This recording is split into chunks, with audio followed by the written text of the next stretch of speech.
Welcome, Safemoon Army. Welcome back to Safemoon Sunday. Safemoon Sundays. Yeah, I'm John. I'm the CEO of Safemoon. I'm Jack, the COO of Safemoon. And dude, it's been a crazy week. In general, I mean, it's been a fantastic week for us. Yeah. But, crypto's really been testing the holders. This week across the board, I think. All the diamond hands out there, regardless of the cryptocurrency that you're in. You know, diamond hands is always better. No, it's been interesting. You know, we had some new FUD come out crypto wide, and a lot of I tweeted about this, but a lot of toxicity. Yeah. You know, when the markets go down, and you know, we're all one community. You know, Safemoon is a community, and then we're part of a much wider cryptocurrency community as well. And I think when things like this happen, when there's a couple bearish days, it really makes people sit back and go, oh, I'm going to stop tweeting angry things now. I'm going to actually realize that we're all part of a huge community, which is, people forget that big vision that cryptocurrency is. So it's a blessing and a curse, I suppose. No, I mean, and it's also been a great week for Safemoon. Yes, it has, Yeah, so we've a lot of work here at Safemoon. Amazing work this week. 2.25 million holders. Yep. So welcome to all the new holders out there. We had BitBNS exchange. Yeah, which were amazing to work with. Yes. By the way, one of the fastest exchanges we've ever worked with. Literally lightning. So incredible. They're done with phase 1 tokenomics integration. Yep. Yeah, done with phase 1 tokenomics integration. So and that brings us to a total of 15 exchanges. Yep, 15 exchanges. Yeah. With 6 that support tokenomics. So go look at my tweet. I actually listed them there. So developers, we've expanded that. Yes, we have. We're at 15 developers on the wallet alone. So we are screaming through that. And then we have 8 on the exchange and a variety of other teams working on other projects, some pertaining to Operation Phoenix, and others to other products that are coming, you know, in the further future. Yep. We've had further team expansions. Yeah, marketing and media. Marketing and media. So we've had 2 new senior hires. One of those being Dave. Dave Smith. Yep. Dave Smith, and 3 junior hires as well. And all of these people, I cannot state. They're incredible, aren't they? No, it took us a bit. You know, we were interviewing them. You know, we wanted to bring quality. So you know, it takes more than a few days to hire. I mean, that's just from the interview processes alone. Then it's all the HR work that goes into it as well. Yep. So welcome them. They've been great, and they'll be producing a lot more content here in the future. So partners. Fantastic new partner. Anonymous Key Technology. They're an encryption group. They're a lot stronger than today's standard, and they're NIST certified for. I mean, these are nerdy words for the people in the encryption space. But NIST certified. You can go look them up. And then we're in the final negotiations with that marketing firm, the larger one. Yes. Yeah, final negotiations with them. So we'll update you when we have more news. So expansion has been a really, really big. No, I mean, big deal this week. You know, always, but. Yeah, we're growing rapidly, and the community's growing rapidly, and so the team that supports the community also has to grow rapidly. So we've been that's been one of Jack and I's major focuses here at our level. So absolutely, yeah. Mooncraft. So that's the Minecraft server. Yep. It's our test bed for a lot of the new technology we're working on. We currently have 50 beta testers. Yep. 50 beta testers, and we'll be rolling out more very soon. So you know, please go to the website and sign up for the beta or DM Hank. So you love saying that. I love saying that. Enjoy, Hank. All right, our favorite section. What the FUD? What the FUD? It's a pretty big one this week. In my opinion, you know, it's something that we really want to talk about. So I'm gonna hand that over to you. Yeah. So, Ledger. Hi. So we saw your post, your Twitter post, your blog post, and we're now taking the appropriate actions as we've been advised to do so. But you know, I'm not going to read that. Hold on. So, what you did is despicable. We are disgusted by that article that you posted. You're perpetuating a false narrative that was put out by War on Rugs. I'm finally saying their name. So War on Rugs. Which was a rug pull. What they did and what they did to victimize their community is just utterly disgusting. The fact that you would use them as a reference is atrocious. You know, I was a big fan of Ledger. I have one. Well, I had one, and I'm looking for a replacement. And speaking of a replacement, I think there's no better time than to say we'll do it ourselves.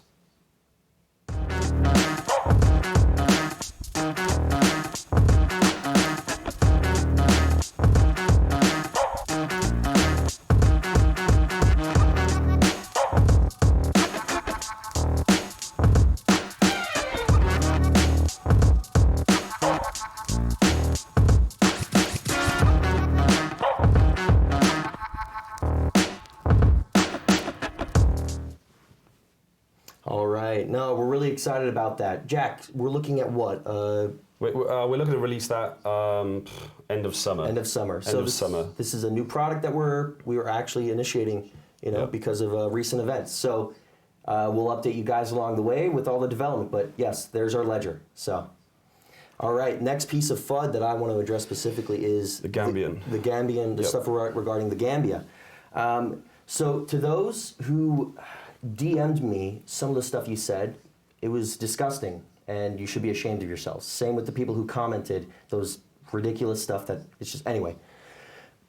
But to reiterate and to kind of show a little bit more of what we've been doing, this has not been a recent endeavor in regards to the Gambia. My experience with the Gambia, it's been something I've been working on since 2018. Yes. In my Twitter post, I showed a photo of me with Song Kung and the Honorable James Gomez.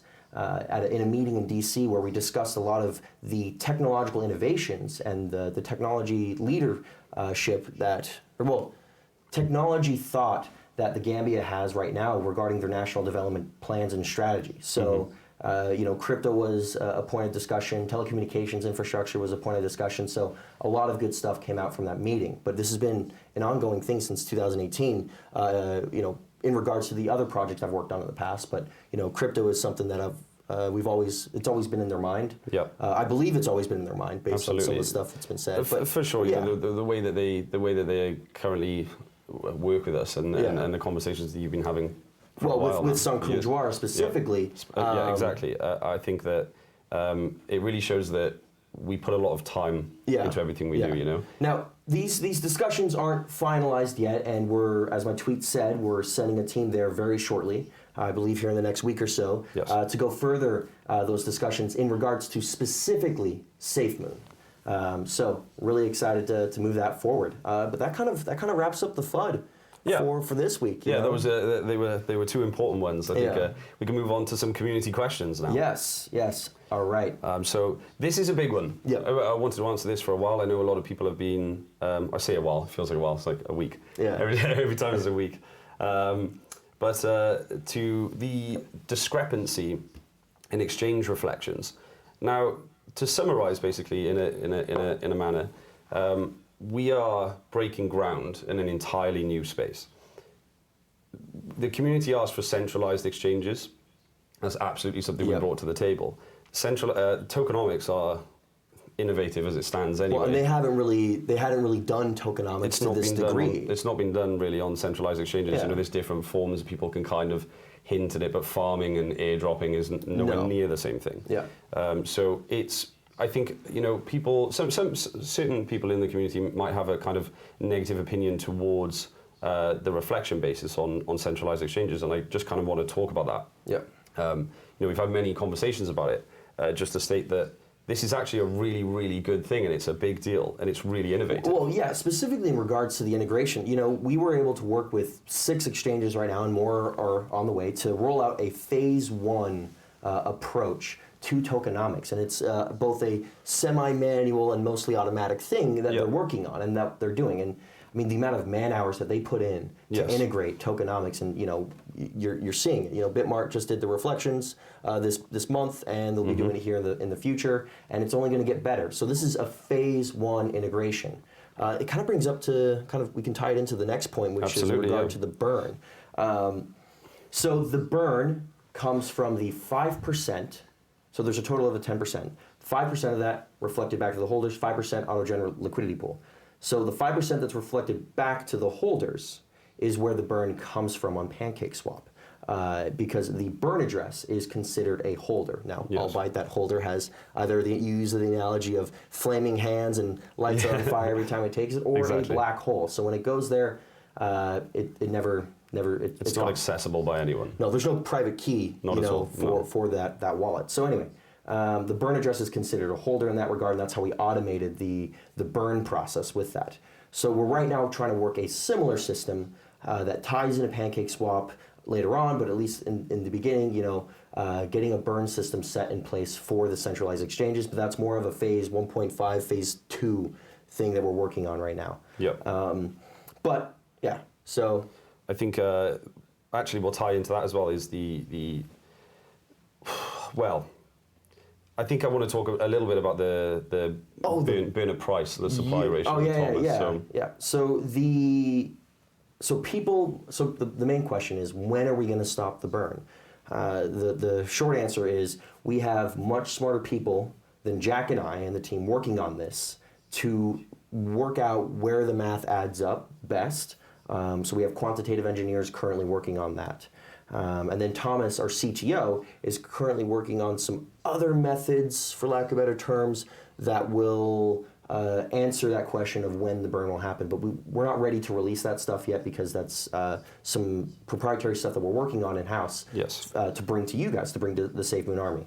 So we've got some quantitative engineers working on that who are... Well, that as well. They're working on that as well. But no, we have much smarter people working on this right now, and when we have a definitive answer, we'll provide it. So... Absolutely. Now, this is something very, very exciting that I know you guys have been waiting for. With regards to the Safemoon card, the reaction to the Safemoon card was exactly more than we could have hoped for. Incredible reaction from the community, and it's something that we've been working on for ages. And as we said, we always release stuff when it's at the credible point to do so, and we know that it's a solid thing. There's been a lot of questions about will there be a 10%, will the tokenomics 10% fee be placed on the card? Well, great news. No 10% fee. We found a solution, we worked it out, and we have a way to not institute the 10% fee. So yes, the answer to your question is no, there will be no 10% fee on the card transactions. Now, there may possibly be smaller fees that are just situated towards normal transactional systems that we're used to in the current world, but 10% fee is non-existent on the card. Yeah, the next question that we saw a lot of, and we're still getting, is when wallet. We talk. We go to Thomas and like, yo, when wallet. Yeah. And I'll let you do this. Yeah. One. So June 15th, we are opening up a beta test sign-up page for everyone, and that'll go live on the website. So I think that's going to get a couple of people excited. Yeah. We know everyone's been waiting for a date on that. So yeah, June the 15th, beta sign-ups are going to be open, and please try not to crash it. I think it's going to be a bit wild. Yeah, we'll see. Hank, make sure it's done. Yeah. All right, special announcements for this week. Well, and technically for next week. Yep. So we are postponing next week's Safemoon Sunday. We will be traveling to meet with some incredible individuals. Some new partnerships. Some really exciting partnerships. Yeah. And we have to meet them face to face to discuss some of the stuff we want to discuss, because they want to meet face to face, and so we're going to travel. We're going to see them and see if the partnership works out. So, yes. Yeah. Fantastic. I think we covered a lot of exciting stuff. Yeah, really. A lot of stuff this week. Absolutely. No, we're really excited for a lot of the developments in the pipeline. We're hoping. I'm really mushing the developers along to make sure we can get some more definitive dates out here in the coming weeks. I think with the team growth as well, there is an exponential speed growth at the moment, isn't there? Which is really interesting to see, and that's actually why we talk a lot about timelines, and we're only going to say them when we're certain, because in actual fact, it's more possible that they could speed up. Things are moving fantastic, I have to say. No, we're really excited for these next few weeks and our upcoming trip. So anyway, absolutely. I'm John. I am the CEO of Safemoon. I'm Jack Haynes, the COO of Safemoon. We are family. We are Safemoon. Thank you for watching.